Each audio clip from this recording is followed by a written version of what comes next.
नेहमी वादग्रस्त बोलण्यामुळे चर्चेत आलेले भाजपचे आमदार नितेश राणे यांची मजल आता पोलिसांना धमकी देण्यापर्यंत गेली। सांगलीमध्ये भर सभेत त्यांनी पोलिसांना गर्भित इशारा दिला। मस्ती कराल तर अशा जिल्ह्यात पाठवू जिथे बायकोलाही फोन लागणार नाही असा दम त्यांनी पोलिसांना दिला। आता यावरून चौफेर टीका झाल्यानंतर नितेश राणेंनी सारवासारव केली। काही पोलीस अधिकाऱ्यांबद्दल समाजात रोष आहे, तोच आपण बोलून दाखवल्याचं नितेश राणेंनी म्हटलं।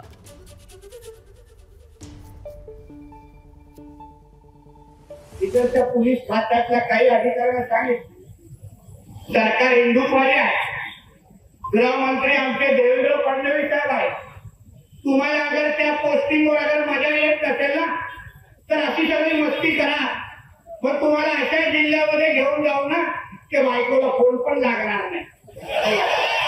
मला पूर्ण पोलीस खात्याचा हा मला काही आक्षेप नाही, पण पोलीस खात्यातले हे काही अधिकारी जे ह्या लव जिहाद लँड जिहादच्या जे काही आरोपी आहेत, जे काही जिहादी आहेत, त्यांना अगर अप्रत्यक्ष मदत करत असतील, कारण का ह्या काही मोजक्या अधिकाऱ्यांमुळे पूर्ण पोलीस खातं बदनाम होतं, आमच्या देवेंद्रजींचं नाव बदनाम होतं। हिंदू समाजाच्या कुठल्याही व्यक्तीवर तुम्ही अन्याय कराल तर आमचं सरकार आणि आम्ही सहन करणार नाही। मध्ये ते आम्ही उठवून फेकणार आहे आणि त्यांना महाराष्ट्र देशाचं कंत्राट दिलं गेलेलं आहे। नितेश राणेंच्या अतिशय खालच्या भाषा आहे। या प्रश्नाचं उत्तर तुम्ही देवेंद्र फडणवीसांना विचारलं पाहिजे। मी नितेश राणेंसारख्या लहान पोरांवर बोलत नाही हे खूप वेळा सांगून झालंय, परंतु गृहमंत्री असणाऱ्या फडणवीस साहेबांनी त्यांच्या शाउटिंग ब्रिगेडला आवरण्याची गरज आहे।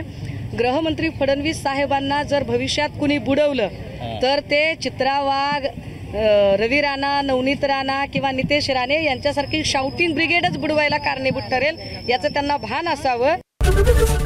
एबीपी माझा, उघडा डोळे बघा नीट।